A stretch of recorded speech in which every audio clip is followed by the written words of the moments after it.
I hate rap music. And don't call me honey. Hey, hey, hey, it's the Pacific Northwest Geek here, Echo Zero, back with another entry into my slasher series. For the 9th entry into the series, I will be looking at the 1988 horror movie, or should I say, horror comedy, slasher comedy, Doom Asylum. I got my notesies here. This was directed by Richard Friedman. Screenplay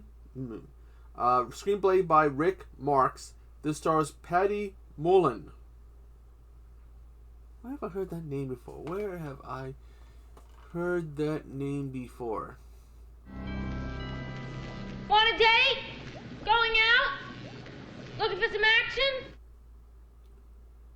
Oh! I knew I heard it somewheres. She plays 2 roles, by the way, in this movie. Christina Davis, who, by the way, went on to star in Sex and the City with Sarah Jessica Parker. Ruth Collins, who, by the way, does a quick little flash of a breast, which apparently she charged him like an extra $100 to do. And it also stars Michael Rogan.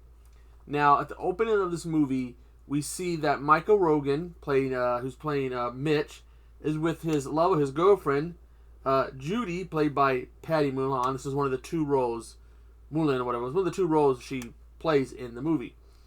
And they're all happy because he's a lawyer and they've won some big case. She's won all this money. There's an accident. She dies and he's disfigured. But they think he's dead until he comes to at the morgue, kills the 2 morgue workers, and disappears. 10 years later, a group of friends, among them is Kiki, also played by Patty, who is actually the daughter of Judy. She's basically playing 2 different characters who are mother and daughter. And she's really, she's not bright. She tells her boyfriend to call her, she asks him, "Can I call you mommy?" And so, at one point, he wants a kiss, he wants to be with her, and then she gets some snaps and goes, "Oh, that's wrong. That's incest." She's not right.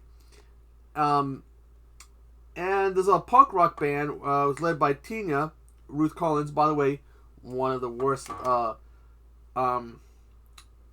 lip syncing jobs I've ever seen in the movie. Maybe the worst. It's really bad. Anyways, the 2 groups kind of have a confrontation with each other, during which I don't know if I think it's Rapunzel, I think her name is, or Godiva, whatever. Can't freaking remember who's who, but she ends up getting the hots for one of the guys who are in Kiki's groups. It just so happens that where they're at is this Doom Asylum. It just so happens that Mitch is there, who pretty much looks exactly like he did 10 years earlier, except his skin has gotten gray, and he's now wearing a lab coat, a doctor's coat, I guess, and he's got a whole bunch of tools he stole, unless they were left there in the asylum. And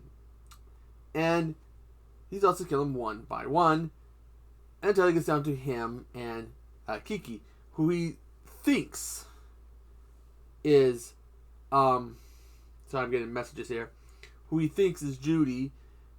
And, by the way, his death scene in the movie, Mitch's death scene in the movie, she stabs him repeatedly with his mirror that belonged to her mother.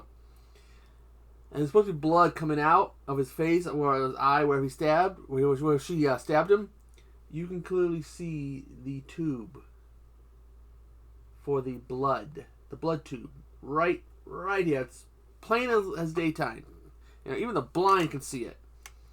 Acting wise, well, maybe I've never seen Sex and the City, so maybe Kristen Davis went on to do better in Sex and the City.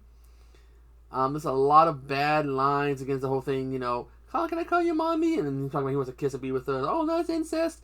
It's just, the killer's supposed to have these one-liners. Because I guess, you know, they're looking, hey, Freddy had these great one-liners, so let's do one-liners with him. They fall flat. It's supposed to be a horror comedy, and the humor falls flat because the performances are, like, annoyingly over the top at times. And it just there's some good kills in it. I mean, someone gets turned into a big giant meat cube. Somebody basically gets a face dipped in acid. That's probably the best kill in the movies. But Kirsten Davis's kill, she gets a electrical surgical saw to the face. This is definitely going into the bin. I bought this like over a year ago. I can't believe I actually liked this at one time. This might be the worst one in the slasher series. Due to, I mean, it's not that good. I mean,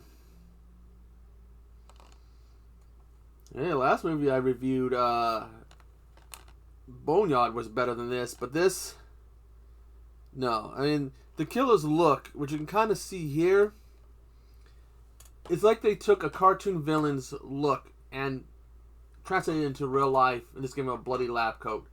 I would say watch at your own risk. I will be dropping a link for the trailer for this movie, and maybe if you want to buy it, I'm not even going to put the link for it on Amazon. You guys have to look for this thing. Anyways, I am Echo Zero, and I will see you on the flip side. Tiddaloo. I respect your First Amendment right to the political beliefs of your choice, but I don't necessarily agree.